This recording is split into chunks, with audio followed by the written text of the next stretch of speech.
Hey, to set up alarm clock on the Nothing phone today, just swipe up to open the gallery and to open the app drawer and move into the clock. Now from this, we have to actually click on the alarm. And as you can see from this, we've got actually two default alarms. So let's say that I want to activate this one for the 9 a.m. and I'm gonna customize it.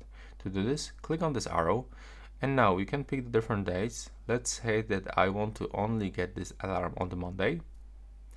Also, I can change sound, so I can pick something from the Spotify, from the YouTube Music. I'm gonna actually get this simple sound. Then I'm gonna back. From here, I can activate or deactivate vibrations.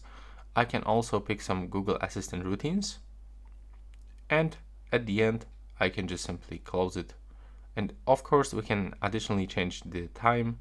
So for example, we can put it on a 9 p.m. and we can also add the label, for example, hello. There we go. And as you can see, that's how we can do this. For sure, you can turn on the multiple alarms. Right now, please subscribe to my channel and see you in the next one.